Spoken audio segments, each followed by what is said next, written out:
기자 수첩 넘어가 보죠. 국회가 어제 일본 강요 정치인들의 야스쿠니 신사 참배, 아베 신조 총리의 망언 이런 거에 대해서 규탄 결의안을 채택했죠. 야스쿠니 신사면 일본의 젠틀맨을 말씀하시는 거냐는 우리 청소년들의 빈약한 역사의식에 이어서 계속 야스쿠니 신사가 이제 이슈가 되고 있습니다. 정리를 한번 해봐야겠죠. 일본의 신도, 신사, 야스쿠니 신사. 정리 한번 해 주시죠. 정말 오늘. 사람 사는 이런저런 모든 일, 온갖 자연현상에 다 그것을 관여하는 신이 있다고 믿는 게 일본의 신도입니다. 그렇죠? 예. 신사에 모시는 각종 신만 합치면 한 800만 정도 될 거라는 추산치도 있습니다. 800만이요? 예, 그렇습니다. 그러니까 일본 사람들은 일생 신사에 가서 복을 빌고 뭐 신고하고 옵니다. 그리고 집안에도 신단이 따로 있어갖고 그렇죠.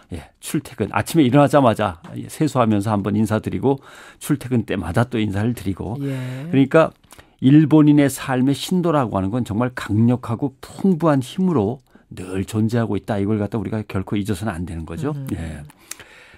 야스쿠니 신사는 그중에서도 어떤 의미를 가지고 있는가? 이 부분을 좀 넘어가 볼까요? 야스쿠니 신사는 좀 특징이 아주 독특한 특징이 있습니다. 근대 일본이 치른 내란 그리고 전쟁에서 숨진 전몰자들을 신으로 승격시켜서 그 명부를 보관하고 있는 신사가 야스쿠니 신사입니다. 다른 신도의 신사하고 좀 다르죠. 그럼 몇 명이나 됩니까? 246만 명입니다. 맞죠. 246만 명의 신령이 된 인간을 제사 지내는 곳 이렇게 되는 거예요. 그렇죠. 여기에 태평양 전쟁의 A급 전범 14명이 포함되어 있어서 국제사회가 늘 경계하면서 지켜보고 있죠. 그렇죠. 그러나 제가 보기에는 14명의 A급 전범이 문제가 사실은 아닙니다. 그 너머에 더 큰 문제들이 있는데 오늘 그 얘기를 해봐야겠습니다. 종교와 관련해서 일본 역사의 특징은 개방과 배척이에요. 개방과 배척. 맨 처음에 마음의 문을 열고 받아들인 다음에 나중에 뒤통수를 치는 겁니다. 어허. 외국에서 다른 종교가 발전해서 일본에 수입이 되면 일본인들은 쉽게 문을 열어줍니다. 그리고 자기네 전통신앙하고 섞어버립니다. 어느 정도 융화 작업이 끝나면 밖에서 들어온 종교를 가차없이 제거합니다.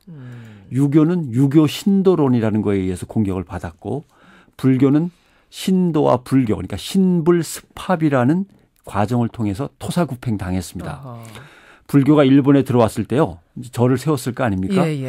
일본은 절을 지키는 신사가 필요하다고 신사를 또 절을 위해서 세워줄 정도였어요. 그래요. 그리고 신도에서 자기네가 모시던 신들에게 보살 칭호를 갖다 붙이면서 신도와 불교를 갖다 합쳐버렸습니다. 그러다가 일본 민족주의 색깔이 강해지면서 신도가 불교를 찍어 누르죠. 메이지 유신 때는 신도와 불교를 철저하게 분리시킵니다. 왜냐하면 그래야 불교만 따로 파괴할 수 있으니까. 그래서 불교에 대한 파괴 공작이 벌어지죠.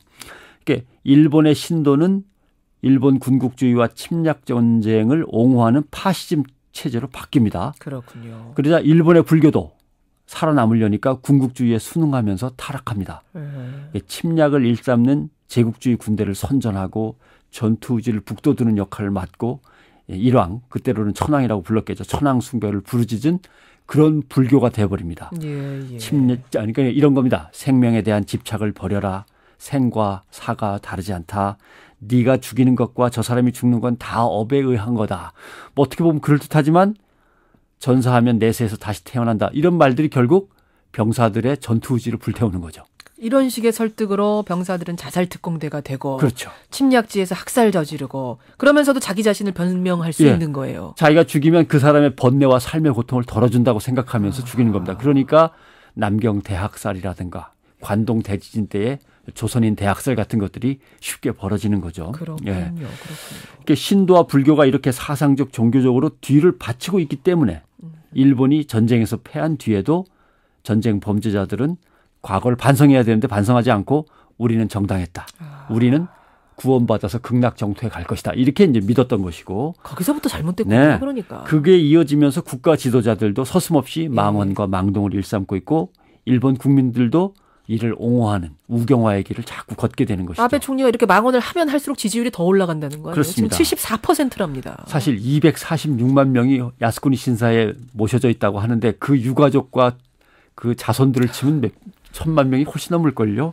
그렇군요. 기독교도 사실 일본이 서양 문물을 받아들이는 통로로 이용되다가 임진왜란 때 동원됐습니다. 그리고 엄청난 학살과 박해 끝에 밀려났습니다. 일본이 기독교인들을 얼마나 박해하고 학살했는지 예전에 한번 말씀드린 적이 있죠.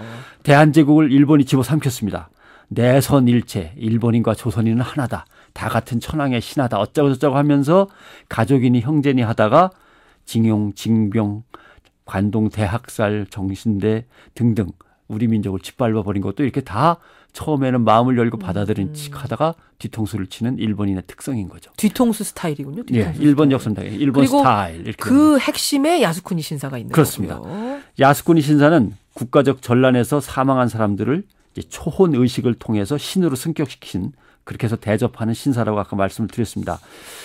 야스쿠니 신사는 일본 왕의 지시로 도쿄 초혼사에서 이제 야스쿠니 신사로 바뀌었는데 일본 군국주의, 일본 천황 제도, 국가 신도 체제를 연결하는 이 고리 역할을 맡고 있는 거죠. 그러니까 일본의 신사는 본래 천황과 황족을 신으로 떠받들던 곳입니다.